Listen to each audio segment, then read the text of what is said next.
जय हिंद साथियों, कैसे हैं आप सभी। आशा करते हैं आप सभी अच्छे होंगे। दोस्तों, आज की इस वीडियो में हम बात करने वाले हैं बायोलॉजी के बहुत ही महत्वपूर्ण प्रश्नों के बारे में, जो होंगे टोटली बायोलॉजी पर आधारित। क्या क्या प्रश्न हैं और कौन कौन से टॉपिक से प्रश्न हैं, ठीक है। देखिए, टोटल जो है हमने इस वीडियो में लगभग 35 प्रश्न जो है हल किए हैं, और जो आपके यूपी बोर्ड में हर बार पूछा ही जाता है। यूपी बोर्ड इससे हटके बायोलॉजी में कुछ भी पूछता ही नहीं है। तो आप भी अगर 10th क्लास में हैं तो ये वीडियो आपके लिए बहुत ही इंपॉर्टेंट है। तो अगर आप इस वीडियो पर पहली बार आए हो तो दोस्तों के साथ शेयर जरूर करना। चैनल पे नए आए हो या फिर पेज पे नए आए हो तो फॉलो जरूर करना। चैनल पे नए हो तो सब्सक्राइब जरूर करना।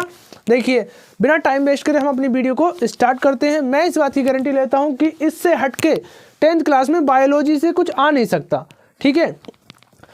अब देखिए, स्टार्ट करते हैं आज की वीडियो। क्या है प्रश्न? पहला प्रश्न ही जो है वो हमारा क्या है? पहला प्रश्न है, मनुष्य में लार ग्रंथियों की संख्या है। यहाँ पर एक बात और कहना चाहूँगा छोटी सी, कि अगर आपको प्रश्न का आंसर आता है तो एक कमेंट जरूर करते रहिएगा, ठीक है। प्रश्न नंबर 1, मनुष्य में लार ग्रंथियों की संख्या है। एक बार सभी जो है रिपीट करते रहिए अपने प्रश्न। मनुष्य में लार ग्रंथियों की संख्या, पहला प्रश्न है। ऑप्शन है 1 जोड़ी, 2 जोड़ी, 3 जोड़ी या फिर 4 जोड़ी। देखिए, 20 नंबर का OMR शीट भरने के लिए आता है, और उसमें जो है पूरा जो है साइंस के क्वेश्चन मिक्स होते हैं। तो उसमें से लगभग 10 क्वेश्चन जो है इसी से संबंधित आपके होने वाले हैं, ठीक है। तो ये वीडियो आपके लिए इंपॉर्टेंट है। तो देखो, मनुष्य में लार ग्रंथियों की संख्या कितनी है पूछा है। मनुष्य में लार ग्रंथियों की संख्या कितनी है? तो करेक्ट आंसर हो जाएगा हमारा 3 जोड़ी, ठीक है। बढ़ते हैं अगले प्रश्न की ओर। अगला प्रश्न है, मनुष्य में दूध के दांतों की संख्या कितनी होती है? क्वेश्चन है, मनुष्य में दूध के दांतों की संख्या कितनी होती है? ऑप्शन है 20, 24, 32 या फिर 36। अगर जानते हैं तो कमेंट करिएगा, नहीं जानते तो कोई बात नहीं। करेक्ट आंसर हो जाएगा हमारा 20, ठीक है। बात कर लेते हैं प्रश्न नंबर 3। आहार नाल की सी के आकार की संरचना है, मतलब वो क्या है जो सी के आकार की संरचना में पाया जाता है?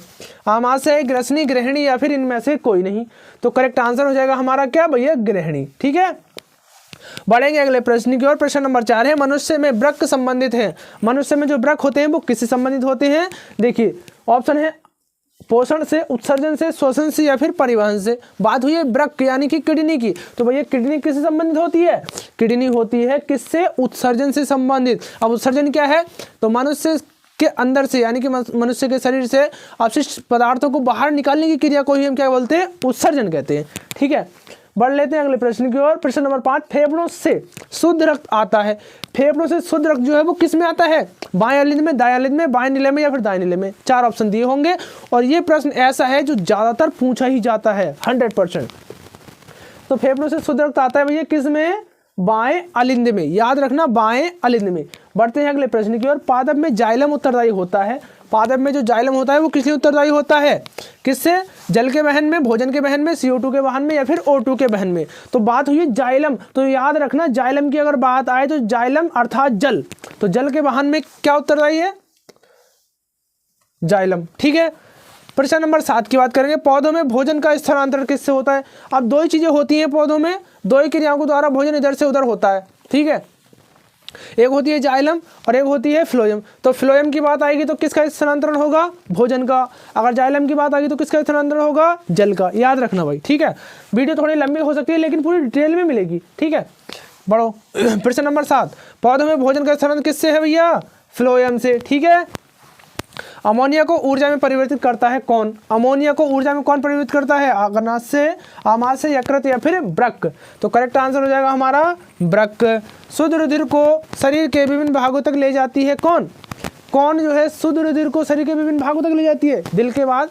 देखो, जो इस पे पूरा चैप्टर देखिए, जो ह्यूमन हार्ट है उस पर पूरी वीडियो बना रखी है मैंने, तो डिस्क्रिप्शन बॉक्स में उसका लिंक दे दूंगा, आप वहां से जाकर देख जरूर लेना अगर डिटेल में जानना है ह्यूमन हार्ट को तब, ठीक है। पूरा समझ में आ जाएगा, पूरा स्ट्रक्चर, एक भी टॉपिक आप भूल नहीं सकते, इस बात की मैं गारंटी लेता हूँ, ठीक है।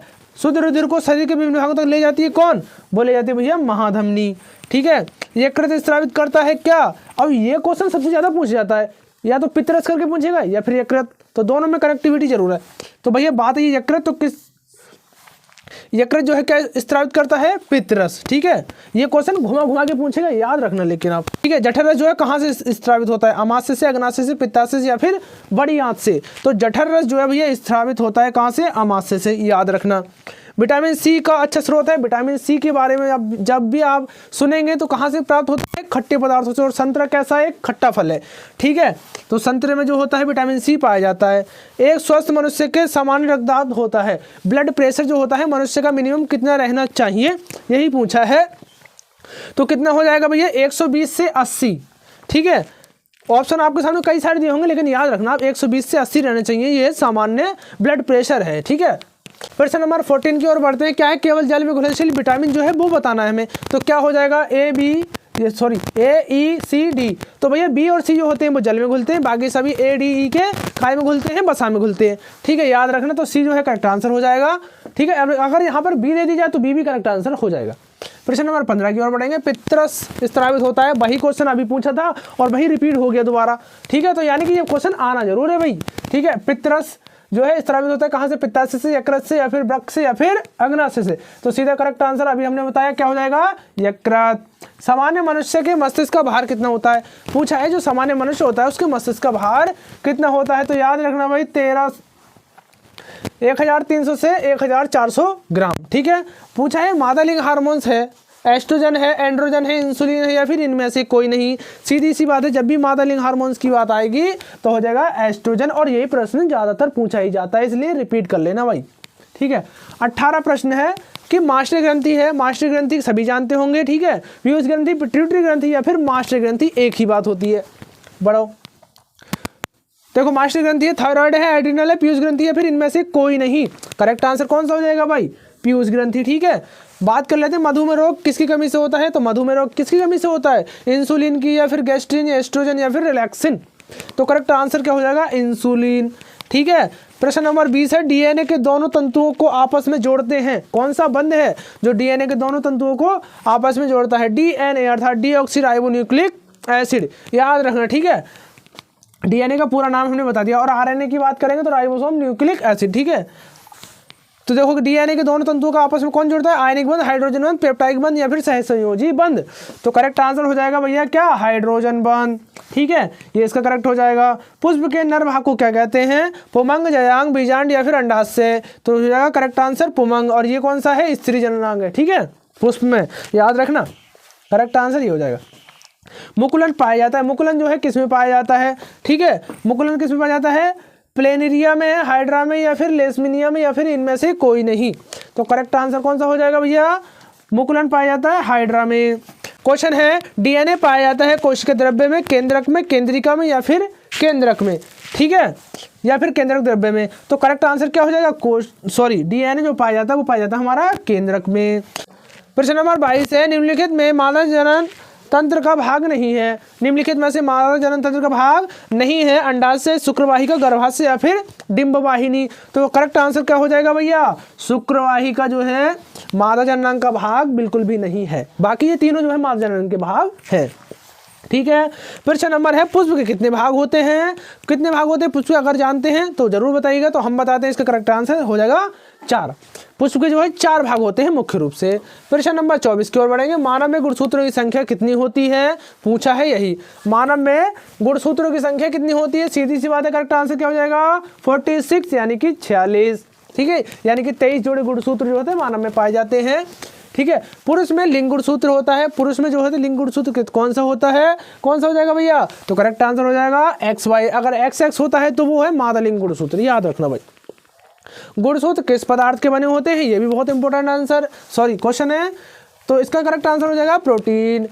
गुणसूत्र जो होते हैं किसके बने होते हैं? प्रोटीन के। याद रखना भाई सभी। आनुवांशिक विज्ञान के जनक कौन है? आनुवांशिकी की बात जब भी आएगी तो भैया किसको याद करते हैं हम? मेंडल को, ठीक है। प्रश्न नंबर 29 की बात कर लेते हैं। मनुष्य के प्रत्येक जबड़े में चर्वणक दांतों की संख्या कितनी होती है? तो इसका जो करेक्ट आंसर हो जाएगा वो हो जाएगा हमारा 6, ठीक है। अगर बात आएगी अग्र चर्वणक तो हो जाएगा 8, ठीक है। ये याद रखना, अग्र की बात पूछेगा तो 8, और पूछा है केवल चर्वणक तो हो जाएगा 6, ठीक है। प्रश्न नंबर 30 है। परागनली में नर युग्मकों की संख्या कितनी है? जो परागनली है उसमें नर युग्मक जो होते हैं वो कितने होते हैं? तो उसकी संख्या है हमारी 2। मुकुलन द्वारा अलिंग जनन किस जीव में होता है? मुकुलन द्वारा अलिंग जनन किस जीव में होता है? कॉकरोच में, हाइड्रा में, कबूतर में, या फिर केंचुआ में? तो भैया इसका जो हो जाएगा वो हो जाएगा हाइड्रा में। शुक्राणुओं का निर्माण होता है शुक्रवाहिकाओं में, अंडाशय में, वृषण में, फिर यकृत में। बात हुई है शुक्राणुओं का निर्माण किस में होता है, तो वो होता है हमारा वृषण में। ठीक है, याद रखना। बात करते हैं प्रश्न नंबर 33 के बारे में। निषेचन के बाद पुष्प का कौन सा भाग फल में बदल जाता है? भाई ये तो आपको जरूर पता होगा, निषेचन के बाद पुष्प का कौन सा भाग जो होता है फल में परिवर्तित हो जाता है, तो वो है क्या?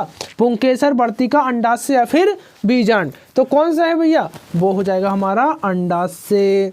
ठीक है, पत्तियों पर कलियां विकसित होती हैं किस क्रिया में जो है किस में जो है पत्तियों पर कलियां विकसित होती हैं? पुदीना में, आलू में, ब्रायोफिल्म में या फिर इनमें से कोई नहीं।